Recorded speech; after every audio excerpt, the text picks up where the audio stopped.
It was always the city that got to you first. New York had that way of seeping into your bones, wrapping its cold, gray tendrils around your soul until you couldn't tell where you ended and the city began. My name is Michael Arden, a lawyer by trade, but if you ask me what I really am, I'd say I'm a man without much purpose. At least that's how it felt before she walked into my life.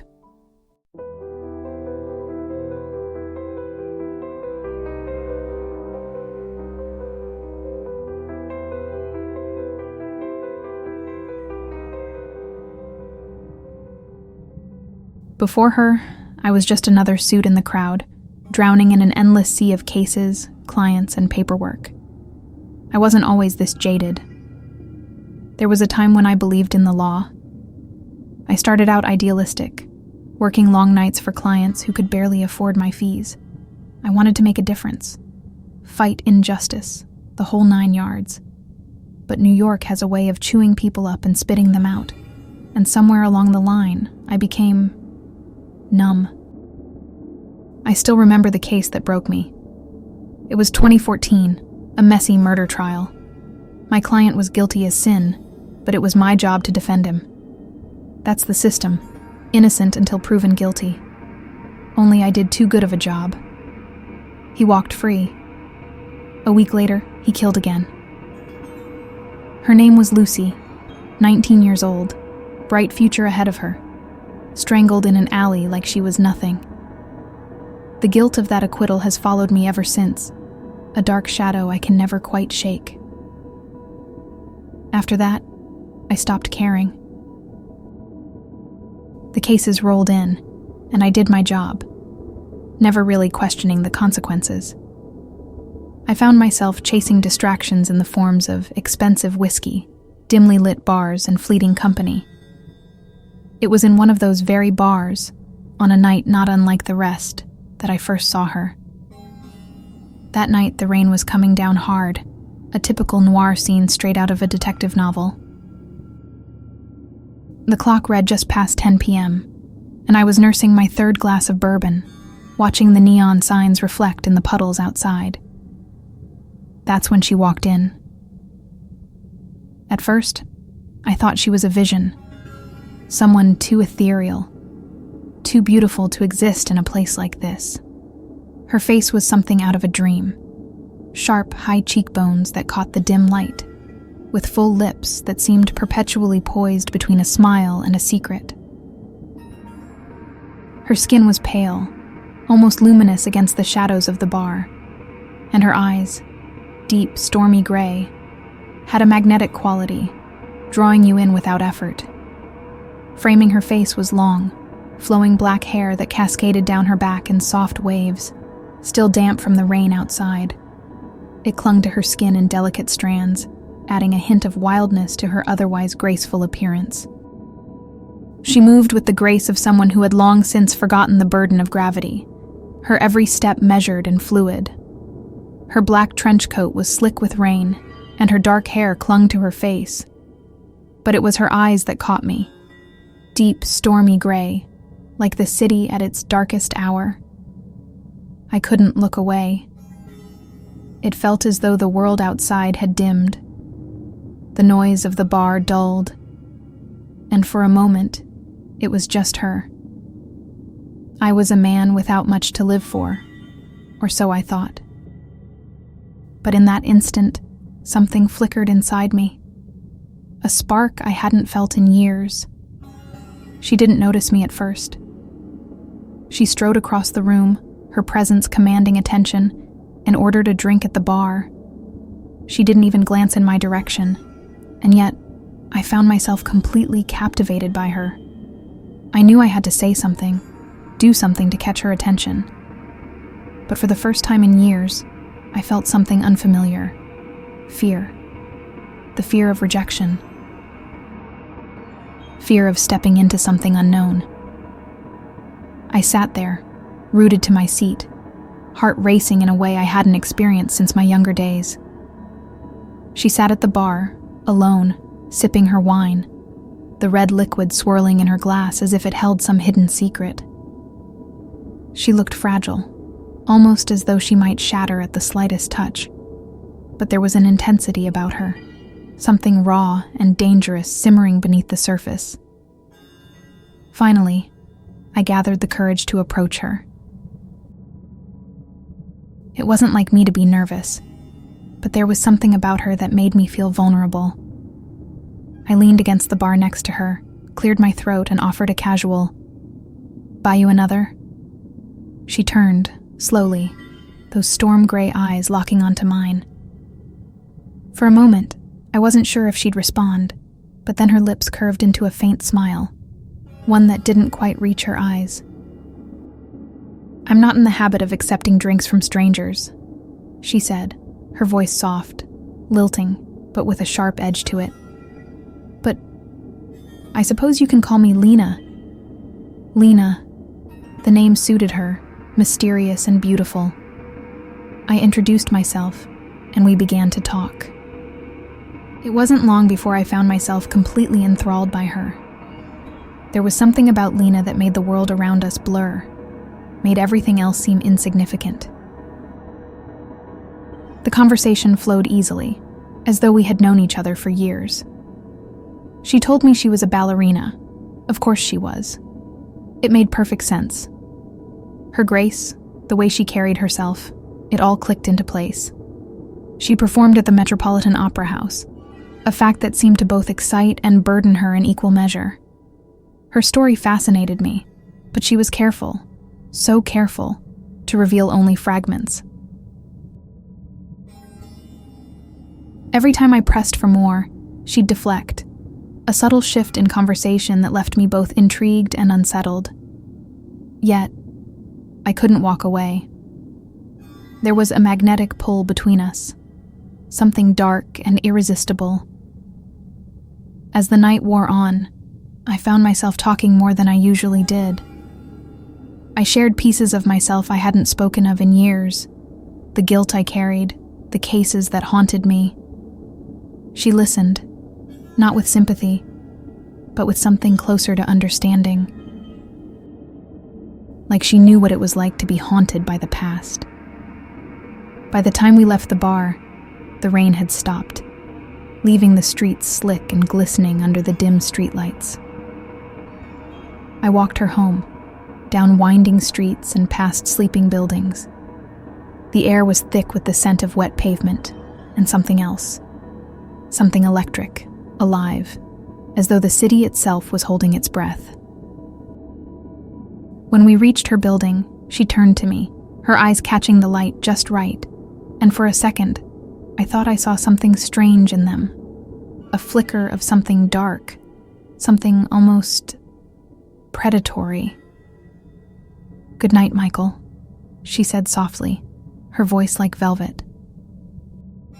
And just like that, she disappeared into the building, leaving me standing there in the rain-soaked street, feeling a strange, gnawing hunger inside me that had nothing to do with food.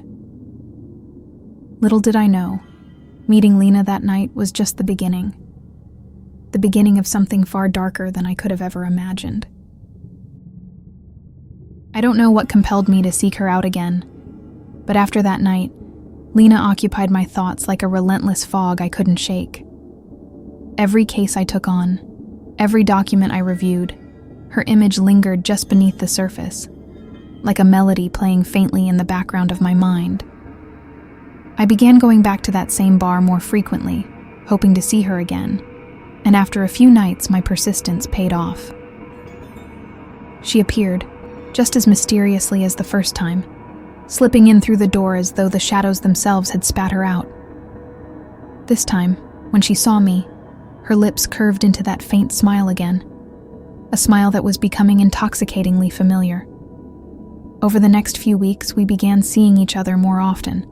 Drinks turned into long walks through the city, into dinners at dimly lit restaurants, and before long, I found myself utterly consumed by her. I wasn't just infatuated, I was obsessed. I craved her presence like a drug, and she knew it. Every time we met, I felt like I was getting closer to her, yet somehow further away too. She always remained slightly out of reach, as though she was guarding some deep, impenetrable secret. We talked about everything, or at least I did. I shared more of my life with her than I had with anyone in years. My past cases, my regrets, the sleepless nights haunted by the faces of people I couldn't help. She listened intently, offering just enough to keep the conversation flowing, but never too much. I asked her about her ballet career, about her life, but her answers were always vague, evasive. The stage, it's my escape, she'd say, her eyes taking on that faraway look I was beginning to recognize. When I dance, it's like I'm not even in my body anymore. There was always a strange sadness in her voice when she talked about ballet, as though it was both a passion and a prison. She'd been dancing since she was a child, she told me, trained in some prestigious Russian ballet academy before coming to New York. But that was about as far as she'd let me in. Anytime I tried to dig deeper, tried to understand what haunted her, she'd shut down, and the conversation would shift back to safer, less intimate territory. But the mystery only drew me in deeper. One night, we found ourselves at a small Italian restaurant tucked away on the Lower East Side. The kind of place with dim lighting, candlelit tables, and soft jazz playing in the background. It was the perfect setting for romance, and I was falling hard. She wore a deep red dress that night, the kind that clung to her slender frame in all the right ways, and for a moment, I found it hard to believe she was real. She seemed too perfect, too otherworldly. "I can't stop thinking about you," I admitted as the waiter poured our wine. My voice sounded more desperate than I intended, but I didn't care. The way she was looking at me, her eyes dark and unreadable, made my heart race. Lena smiled, but it wasn't a warm smile.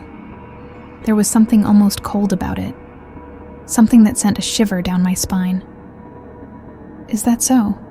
she asked, her voice low, almost teasing.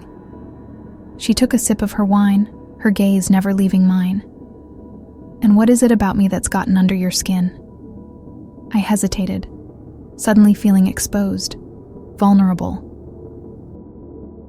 There was something in the way she was looking at me, like a cat watching a mouse, waiting for the perfect moment to strike. "Everything," I said, leaning forward. "The way you move, the way you talk.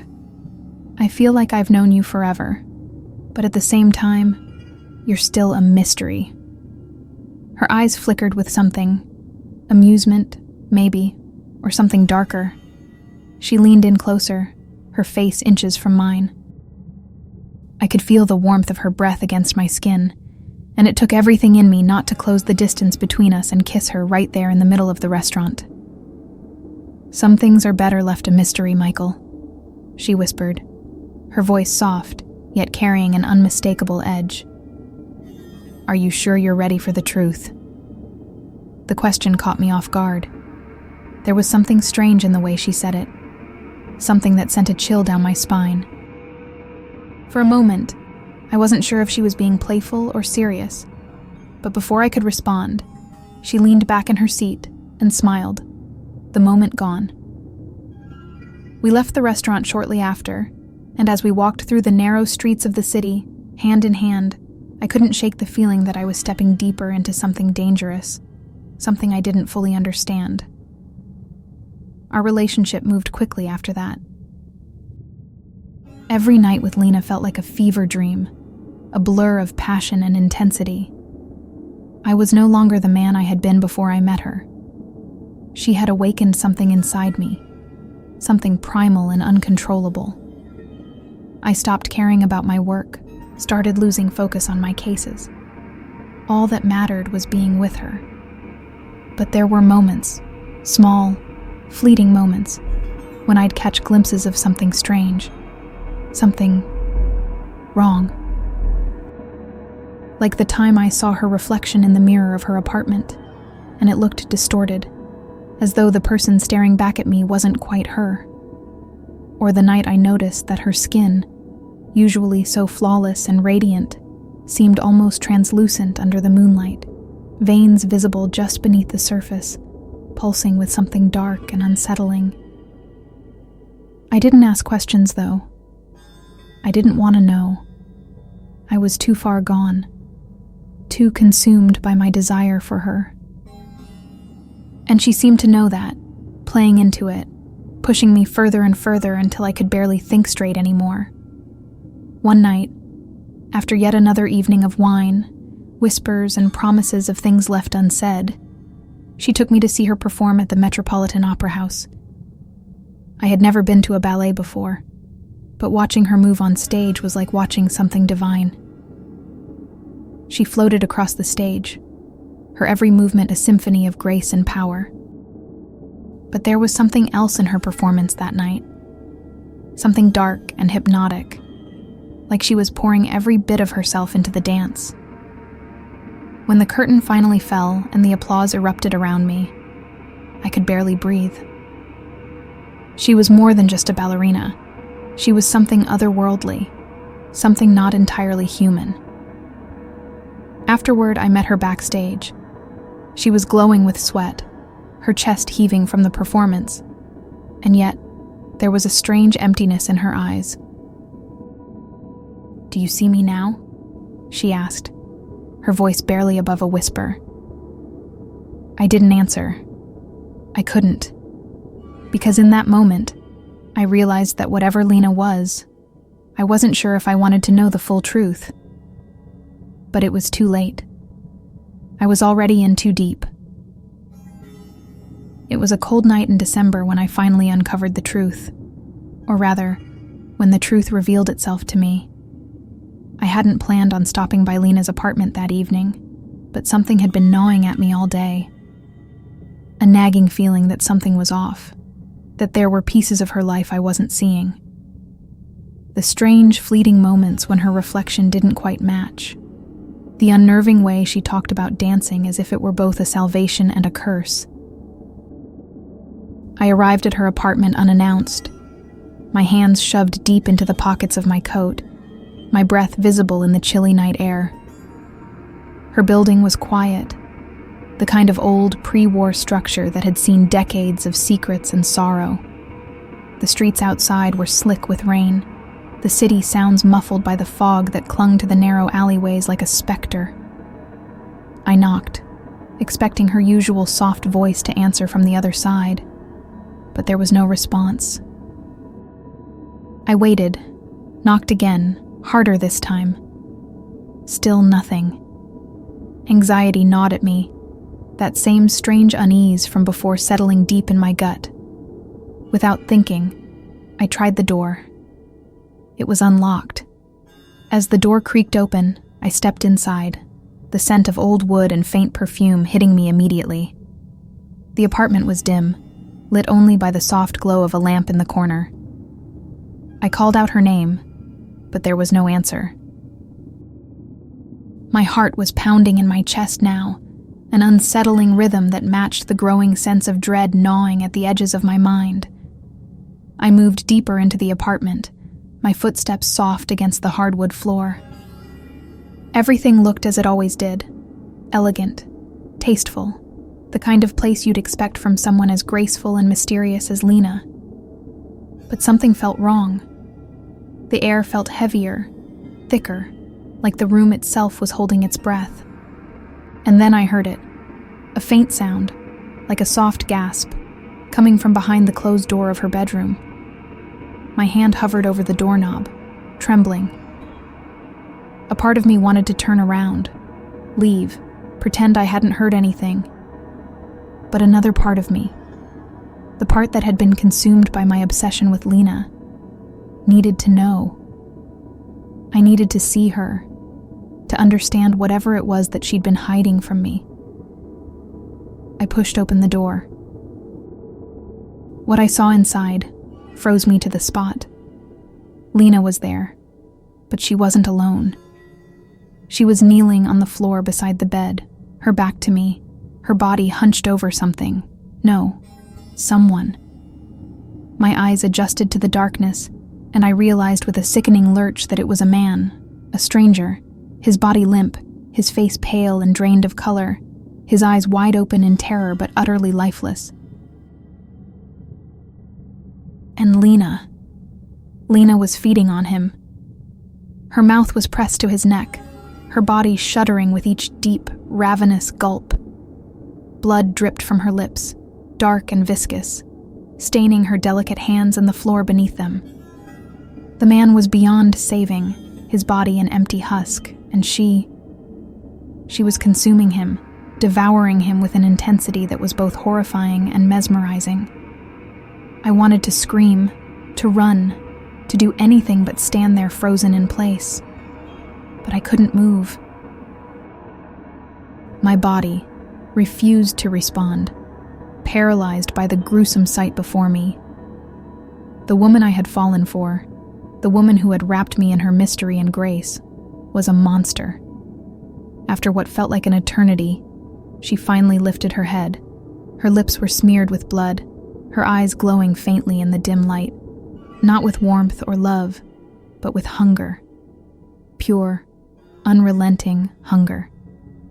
And then she saw me. Her expression shifted, something like surprise flickering across her face, followed by a strange calmness. She didn't try to explain. She didn't make excuses. She simply wiped the blood from her mouth with the back of her hand and stood, stepping over the lifeless body of the man, as if he were nothing more than discarded trash. "Michael," she said softly, her voice calm, almost tender. "You weren't supposed to see this." I stumbled backward, my mind reeling, my stomach turning. What the hell are you?" The words came out in a strangled whisper, barely audible over the pounding of my heart. Lena stepped toward me, her movements slow, deliberate, graceful as ever, despite the horror of what she had just done. "I didn't want you to know," she said, her voice still soft. But there was something in it now. Something dark, ancient. Not yet, but I suppose it was inevitable. I backed away, shaking my head, my thoughts a jumble of confusion and fear. I couldn't finish the sentence. The image of her feeding on that man, draining the life from him, was burned into my mind, and it made my skin crawl. Lena sighed, almost sadly. "This is what I am, Michael. It's what I've always been." I couldn't process what she was saying. My brain was rejecting it, refusing to make sense of the madness unfolding in front of me. But you're a ballerina. You're human." She smiled, a sad, bitter smile that didn't reach her eyes. "I haven't been human for a very long time." I couldn't breathe. My chest was tight, my hands shaking. You kill people? You feed on them?" Lena's eyes softened, but there was no regret there. No remorse. "I don't have a choice, Michael. It's how I survive. It's how I stay. Like this." I stared at her, unable to speak, unable to think. The woman I had loved, the woman I had given myself to, was a killer. A monster that fed on human blood to sustain her beauty, her grace, her life. The elegant, mysterious ballerina who had enchanted me was something out of a nightmare. "You were never supposed to be part of this," she continued, her voice calm and measured. "I wanted to keep you safe, to keep you in the dark, but now that you know..." I braced myself, expecting her to finish the sentence with some kind of threat. I half expected her to lunge at me, to tear into me the way she had torn into that man. But she didn't. Instead, she looked at me with something like sorrow in her eyes. "Now that you know, you have a choice to make." The room felt like it was closing in on me. The dead man on the floor, the blood on Lena's lips, the overwhelming sense of dread. It was too much. I couldn't think. couldn't breathe. "I can't," I began, but she cut me off. "You don't have to decide right now," she said softly, "but you will, and when you do, I'll be waiting."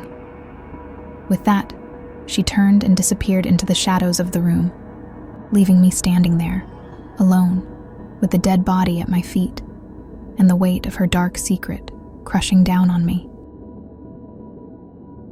For days after that night, I barely slept. I couldn't shake the image of Lena, kneeling over that lifeless body, her lips slick with blood.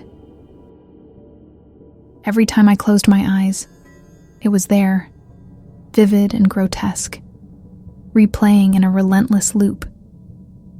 I stayed away from her. It wasn't a conscious decision, more like an act of survival. I told myself I needed time to process, to understand what I had seen. But deep down, I knew I was just scared. Scared of what she was, and scared of what that meant for me. I had never felt so utterly powerless. The days blurred together, an endless stretch of sleepless nights and half-hearted attempts to throw myself back into my work. But the cases that once consumed me now seemed meaningless, trivial compared to the weight of what I had discovered. I was haunted not just by the memory of that night, but by the knowledge that the woman I had loved was something far worse than I could have ever imagined. I tried to make sense of it. At first, I thought I could rationalize it, tell myself it was some elaborate nightmare, that my mind was playing tricks on me. But the blood on Lena's lips, the body at her feet, the cold, detached way she had spoken to me, it was all too real. I thought about going to the police, but what could I say? That my girlfriend was a blood-drinking monster who killed people to sustain her beauty. They'd lock me in a padded cell before they'd believe any of it. And even if they did believe me, what could they do? Lena wasn't human, at least not in any way that made sense to me. She was something else, something ancient and terrifying, and the idea of trying to stop her felt absurd. But the thought of doing nothing felt even worse. The city moved on around me, oblivious to the horror that had entangled itself in my life. New York didn't care about the monsters that lurked in its shadows. It never had. People disappeared all the time, lost in the void of its relentless, uncaring streets. How many of them had fallen victim to creatures like Lena? How many more would die before someone put a stop to it? The weight of that question pressed down on me, suffocating in its intensity.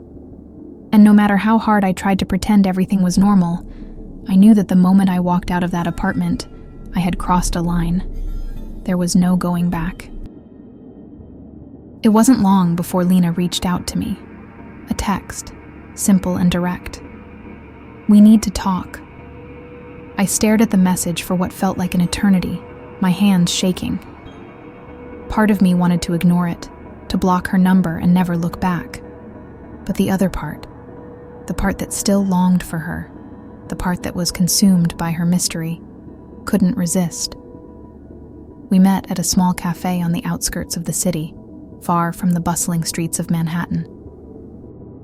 It was a quiet place, the kind where the air smelled faintly of roasted coffee beans and old wood. The perfect setting for a conversation that would determine the course of my life. Lena was already seated when I arrived, sipping tea from a porcelain cup, her gaze distant, lost in thought. She looked as beautiful as ever, flawless in her cold perfection. But there was a heaviness in her eyes now, a darkness that I hadn't seen before. I sat across from her, the air between us thick with unspoken tension. For a moment, neither of us said anything. The silence stretched out, heavy and uncomfortable, until finally, Lena spoke. "I'm sorry," she said quietly, her voice softer than I had ever heard it. "For everything. I never wanted you to find out this way." I clenched my hands into fists under the table, fighting to keep my voice steady. You never wanted me to find out at all, did you? She looked down at her cup, her expression unreadable. No, I didn't. There was a long pause, and then I asked the question that had been gnawing at me since that night. How long? She didn't look up. A long time. Longer than you can imagine. I struggled to swallow, my throat suddenly too tight. How many people? Lena flinched, just slightly, but it was enough. Enough, she whispered. The admission hit me like a punch to the gut. I wanted to hate her for it, for the lives she had taken, for the darkness she carried, but all I felt was a sickening sense of helplessness. I had fallen in love with a killer, and the worst part was, I wasn't sure if I could stop loving her. I don't expect you to understand, she continued, her voice barely above a whisper. But this is who I am. I've spent centuries trying to survive, trying to hide. It wasn't supposed to be like this. I didn't want to hurt anyone. I laughed bitterly, shaking my head. You didn't want to hurt anyone? You're killing people, Lena. I know. Her voice cracked, and for the first time, I saw a flicker of something like regret in her eyes. But I don't have a choice. Without it, I'd wither, fade. This is the only way I can stay alive. The words hung in the air between us, heavy and suffocating. I didn't know what to say, didn't know how to process the enormity of what she was telling me. The woman I loved wasn't just a killer. She was something unnatural, something that defied everything I believed about life and death. I never wanted to bring you into this, she said softly. But now that you know, I can't undo it. You're a part of my world, whether you like it or not. I stared at her, my mind racing. There was no going back now, no pretending that everything was normal. I had seen too much, learned too much, and the worst part was, I didn't know what to do with it. What happens now? I asked, my voice hollow. Lena didn't answer right away. She looked at me, her eyes filled with something I couldn't quite place. Regret, maybe, or something darker. Now you decide, she said softly. You can walk away, pretend this never happened, and I'll disappear. You'll never see me again. The thought of never seeing her again sent a sharp pang through my chest, but I stayed silent, waiting for her to continue. Or, she said, her voice barely above a whisper, you can stay. You can help me. I won't ask you to kill, but you can help me find people. People who won't be missed. People who deserve it. My heart skipped a beat. I wasn't sure if it was the horror of what she was suggesting, or the fact that a part of me was actually considering it. The line between right and wrong, good and evil, had become so blurred. I couldn't see it anymore. Michael, Lena said, her voice gentle, pleading. I don't want to lose you, but I won't force you. The choice is yours. I sat there staring at her, the weight of her words pressing down on me like a vice. The choice was mine, but how could I possibly make it? As I left the cafe that night, her offer echoed in my mind.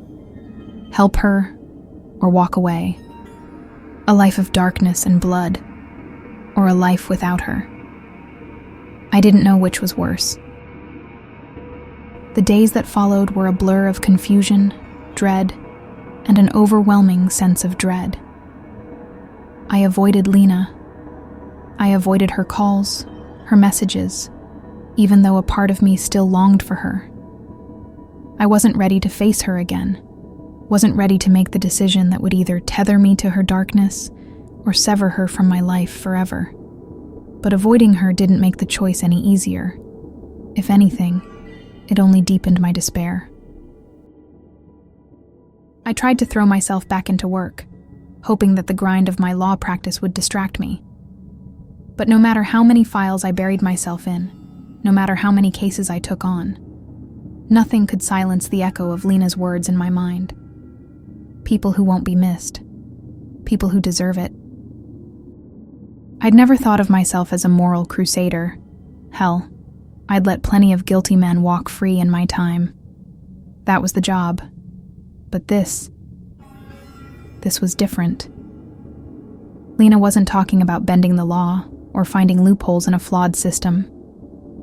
She was talking about killing, about feeding on human lives as if they were nothing more than cattle, disposable and necessary for her survival. And the sickening truth was, I understood her. I understood the desperation behind her plea. She didn't want to be a monster. She had to be. The very thing that made her so intoxicating, so mesmerizing, was the same thing that cursed her. Without that blood, without those lives, she would wither away, lose the beauty, grace, and allure that had drawn me to her in the first place. But could I really help her do it? I spent hours replaying the conversation in the cafe, turning her words over and over in my mind until they lost all meaning. She had promised I wouldn't have to kill anyone. But how could I reconcile helping her find victims? People I would be condemning to death, to a fate worse than death. And yet, the thought of walking away from her completely, of never seeing her again, felt like its own kind of death. I started to notice people differently. Walking through the streets of New York, I couldn't help but look at the faces of strangers, wondering who among them fit Lena's criteria. People who wouldn't be missed. People who deserved it.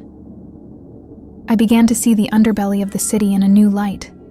The addicts slumped in alleyways, the criminals lurking on dark corners, the forgotten souls who wandered the streets like shadows. It was as if Lena had opened my eyes to a part of the city I had always ignored, a part I had become numb to in my years as a lawyer. New York was teeming with people who had fallen through the cracks, people whose lives no longer mattered to anyone. Would their deaths even be noticed? It was a twisted, horrifying thought, but I couldn't shake it. I started frequenting bars and clubs that catered to the darker side of the city, places where the lost and broken gathered. I told myself I was just observing, just trying to understand. But deep down, I knew I was looking for someone who fit the profile, someone who wouldn't be missed. One night, I found myself in a seedy dive bar on the outskirts of the city. The air was thick with cigarette smoke, the walls stained with years of neglect. I sat at the bar, nursing a drink, watching the people around me with a strange sense of detachment. The patrons were a mix of drifters, criminals, and the kind of people you avoided making eye contact with. And then I saw him. He was sitting in a dark corner, hunched over a table, his face hidden beneath the brim of a worn-out hat. He looked out of place, even in a place like this. Too clean, too calculated. I couldn't explain why, but something about him set my teeth on edge. Maybe it was the way his eyes darted around the room, like he was constantly on guard, or the way he gripped his drink with white-knuckled intensity. I watched him for a long time, my mind racing with possibilities. Was he one of the people Lena had spoken about? Was he someone who deserved it? I don't know what made me approach him, but before I could stop myself, I was sliding into the seat across from him. He looked up, startled, his eyes narrowing as he took in my presence. "What do you want?" he asked, his voice rough and guarded. I didn't have a plan. I hadn't thought this far ahead, but something in me snapped, and the words spilled out before I could stop them. "I know what you did," I said quietly, my voice low and steady. I know what kind of man you are." His eyes widened, and for a moment, I saw fear flash across his face. He opened his mouth to protest, but I cut him off. "You think no one's watching, but I've been following you. I know about the women. I know about the alley behind 52nd Street. I know you've gotten away with it." His face went pale, his hands trembling as he reached for his drink. "I don't know what the hell you're talking about." "Yes, you do," I said, leaning forward, my voice dropping to a whisper. "And now, you have a choice. You can walk out of here and pretend this conversation never happened, or you can meet me tomorrow night and we can settle this. You don't want the police involved, trust me." He stared at me, his breath coming in shallow gasps. I could see the wheels turning in his mind, the calculation behind his eyes. Finally, he nodded, his voice barely audible. "Tomorrow. Same time. Same place." I stood up, my heart racing, and walked out of the bar without looking back. The cold night air hit me like a punch to the chest, but I barely felt it. My mind was spinning, my thoughts tangled in a chaotic web of guilt, fear, and something darker, something I didn't want to acknowledge. I had just marked a man for death. The next day passed in a blur, and when night fell, I found myself standing outside Lena's apartment, my hands trembling. I had made my decision, but the weight of it was suffocating. I knocked, and within moments, the door swung open. Lena stood there, her face calm, her eyes unreadable. She didn't say anything, just stepped aside to let me in. I could feel the tension between us, the unspoken understanding that tonight was the turning point. "I found someone," I said, my voice barely above a whisper. Lena's eyes darkened, but she didn't react. She just nodded, a slow, deliberate motion that sent a shiver down my spine. We didn't speak as we left the apartment and made our way to the bar. The city was quiet, the streets eerily empty. The man was waiting for me when I arrived, just like I knew he would be. He didn't see Lena approach from behind. He never saw it coming. And as I watched her drain the life from him, watched her eyes glow with that dark, terrible hunger, I realized that I had crossed a line I could never uncross. The guilt was there, gnawing at me, but so was something else, something I wasn't ready to admit. Relief, because now I didn't have to lose her. I had made my choice. After that night, everything changed. In the days following the man's death, I couldn't shake the gnawing sense of dread that settled in my chest. But there was something else too, a dark, twisted sense of relief. I had crossed a line I never thought I would, yet the world hadn't come crashing down around me. Life went on. The city continued to breathe, its streets as cold and indifferent as ever. The man I had led to his death was gone, but no one noticed. No one cared. Just as Lena had promised, it was as though he had never existed. I thought I would be haunted by guilt, that I'd wake up every night drenched in sweat, hearing his screams, seeing his lifeless body in my dreams. But the truth was worse. The truth was, I felt nothing. Nothing but the cold, calculating satisfaction of having made a choice, and a dark, terrifying satisfaction at what that choice meant. I was bound to Lena now, tethered to her in a way that went far deeper than love. I had become complicit in her hunger, her darkness, and in doing so, I had ensured that she would never leave me. The thought should have horrified me, but it didn't. Instead, I found myself growing more and more obsessed with her, with the power she held over me, with the secret world she had shown me. I craved her in a way that was no longer purely emotional or physical. It was something primal, something far darker. Lena, for her part, never pushed me. She never demanded anything, never asked me to find another victim. She didn't have to. The silence between us after that night was heavy with unspoken understanding, a pact we had made in blood. I had done the unthinkable, and now I belonged to her in a way that I couldn't explain.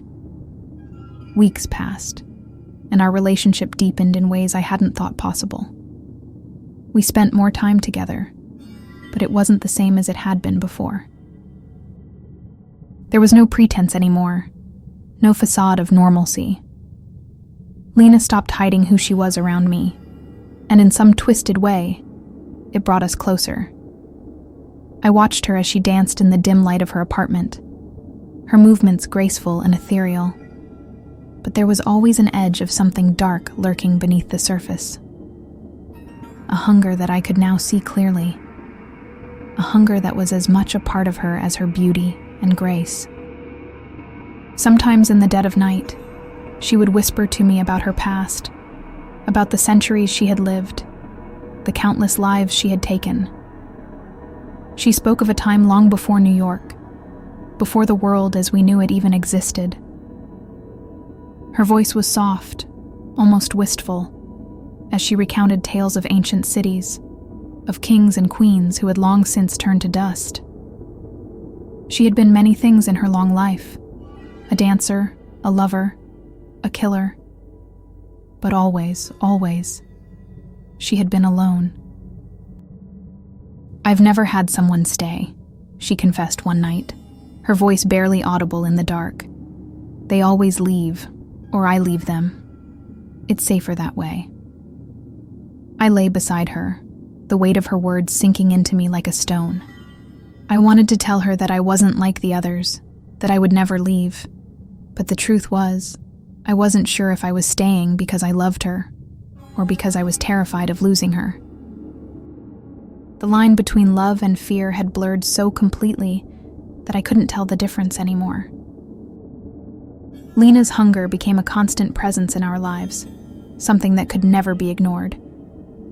There were nights when I could see it in her eyes, a dark, gnawing need that made her hands tremble, her skin grow pale. She tried to hide it, but I knew. I always knew. And eventually, I realized something that terrified me more than anything else. I had grown used to it. The idea of finding another victim no longer filled me with dread. It had become routine.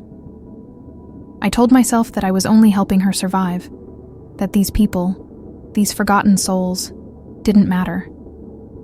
But deep down, I knew that wasn't true. The truth was, I had become something else, something darker than I had ever imagined. I had crossed a line, and there was no going back. It wasn't long before Lena needed to feed again. She never said the words, but I could see it in her eyes, in the way she moved, slower, more fragile than before. The hunger was taking its toll, and it was only a matter of time before it consumed her completely. I knew what I had to do. I found myself back in the dark corners of the city, wandering through the streets where the lost and broken gathered. It didn't take long to find someone. It never did. The city was full of people who wouldn't be missed. This time, it was a woman. Mid-30s, disheveled, her eyes hollow and empty as she stumbled out of a rundown bar. She didn't even look at me as I approached, didn't care who I was or what I wanted. She was numb to the world, lost in whatever darkness had consumed her life. I didn't feel guilty, not anymore. I brought her to Lena, just as I had with the man before. And just like before, I watched as Lena fed, her eyes glowing with that terrible hunger, her lips stained with blood. There was no hesitation, no second thoughts. This was my life now. When it was over, Lena looked at me, her face flushed with life, her eyes bright and clear. She didn't thank me. She never did. But the way she looked at me, the way she touched my hand, was enough. We were bound together now, in a way that went far beyond love or loyalty. We were bound by blood, by the darkness we shared. And in that moment, I realized something terrible. I wasn't just helping her. I had become her. The man I had been before I met Lena, the lawyer who cared about justice, about right and wrong, was gone. In his place was something else, something darker. I had crossed a line, and I wasn't sure if I wanted to go back. As the months passed, I found myself growing more and more detached from the world outside of Lena's. The law, the cases, the clients, they all became distant memories, fading into the background as I became consumed by the darkness that had taken over my life. I no longer cared about the things that had once defined me. All that mattered was Lena, and the strange, terrible bond we shared. People disappeared. The city didn't notice, and neither did I. The line between good and evil, between life and death, had blurred so completely that it no longer existed. I had made my choice, and there was no going back.